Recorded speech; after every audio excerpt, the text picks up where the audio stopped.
हालांकि कोई उम्मीद नहीं थी, अच्छा, फिर भी एक रिश्ता आया।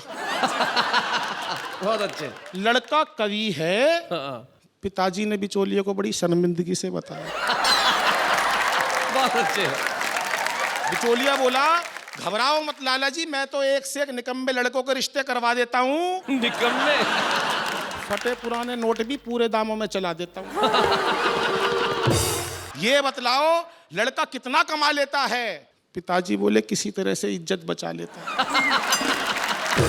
तो मेरा मतलब ये है, ये लड़की को भूखे तो नहीं मरने देगा? पिताजी बोले, ये भूख ही नहीं लगने देगा। जिस दिन अपनी कविता की 2 पंक्ति मुझे सुना देता है, कम बखत कई दिन की भूख भगा देता है। बिचौलिए ने पूछा, तो क्या इन्होंने अपनी कविताओं की कोई पुस्तक नहीं छपवाई? अच्छा।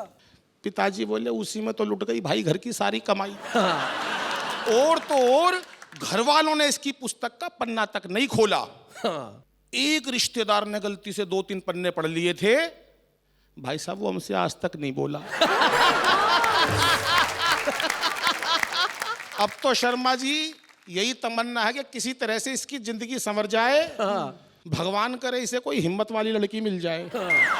पर उधर लड़की के बाप को पता नहीं कैसे भनक लग गई, लड़का इंटर मोहल्ला कवि है। इंटर मोहल्ला। शादी के दिन भव्य स्टेज सजा दी गई, उस पे 2 कुर्सियां बिछा दी गई।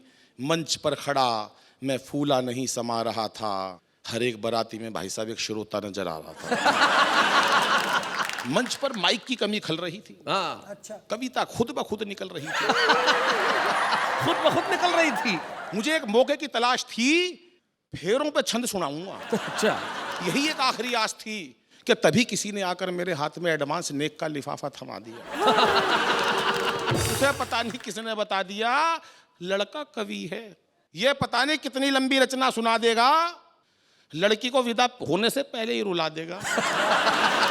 मेरी मन की मन में रह गई, मैं मन ही मन सोचने लगा, अपने आप को कोसने लगा। घर आते ही पहली ही रात अपने मन की बात मैंने अपनी पत्नी को बता दी, और उसने जैसे ही हाँ भरी, मैंने उसे जल्दी जल्दी अपनी 8-10 नई नई रचनाएं सुना दी।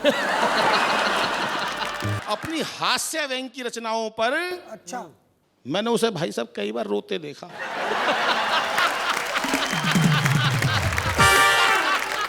और जब मैंने करुण रस की रचनाएं सुनाई, तब उसे खुश होते देखा। पता ही नहीं चल रहा था कौन पागल है दोनों में से। कविताओं की गहराई में वो इतना खो गई, मुझे नहीं पता चला शैलेश जी कब सो गई।